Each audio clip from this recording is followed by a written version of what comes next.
Hello বন্ধুরা, আরও একটা নতুন ভিডিওতে আপনাদেরকে স্বাগত জানাই। তো আজকে দেখাবো ইন্ডিয়ার সবথেকে বড় ব্রিজ ধুবড়ী টু ফুলবাড়ি ব্রিজের কাজ কতটুকু আগ বাড়লো। আমরা প্রথম থেকেই আপনাদেরকে দেখাবো। এই যে এখানে কিন্তু স্টার্টিং পয়েন্ট, এটা একদম মিডিল অবধি কতটুকু কাজ আগ বাড়ছে সেটাই আপনাদেরকে দেখাবো। আশা করি ভিডিও ভালো লাগবে। ভিডিও ভালো লাগলে অবশ্যই সাবস্ক্রাইব করে পাশে থাকবেন নতুন নতুন ভিডিও পাওয়ার জন্য। তো ভিডিও স্কিপ না করে একদম শেষ অবধি দেখবেন।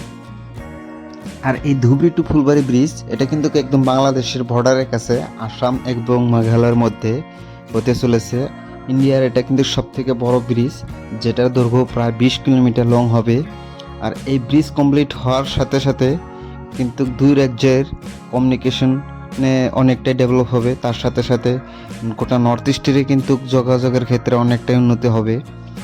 আর একটা দেশের বাণিজ্যিক উন্নতি তখনই হবে যখন ওই দেশের কমিউনিকেশন কানেক্টিভিটি ভালো থাকবে। আর আমাদের নর্থ ইস্ট কিন্তু অনেকটাই পিছিয়ে আছে অনেক দিক থেকেই। আর আশা করি এই ব্রিজ কমপ্লিট হওয়ার সাথে সাথে কিন্তু নর্থ ইস্টেরও একটা ভালো লাভান্বিত হবে এই ধুবড়ী টু ফুলবাড়ি ব্রিজ। আর এই ব্রিজ কিন্তু ব্রহ্মপুত্র নদীর উপরে হতে চলেছে। আর এই ব্রিজ কমপ্লিট হলে কিন্তু ধুবড়ী আর ফুলবাড়ির মধ্যে প্রায় 250 কিলোমিটার রাস্তা কিন্তু কাট হবে এই ব্রিজের মাধ্যমে।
আর এই ধুবড়ী টু ফুলবাড়ি ব্রিজে কিন্তু এক ঐতিহাসিক ভূমিকা পালন করবে যোগাযোগের ক্ষেত্রে ধুবড়ী টু ফুলবাড়ির মাঝে। আর এই ব্রিজের কনস্ট্রাকশনের দায়িত্ব কিন্তু দেওয়া হয়েছে L&T কোম্পানিকে। আর এটার কিন্তু যেটা অ্যামাউন্ট কিন্তু এটা 5,000 কোটি টাকা ব্যয় সাপেক্ষে নির্মিত হবে এই ধুবড়ী টু ফুলবাড়ি ব্রিজ। আর এই ব্রিজের কাজ কিন্তু প্রায় 3 বছর হলো শুরু হয়েছে, আরও 5-6 বছর সময় লেগে যাবে, যেহেতু এটা অনেক বড় একটা প্রজেক্ট, তো সময় তো একটু লাগবেই।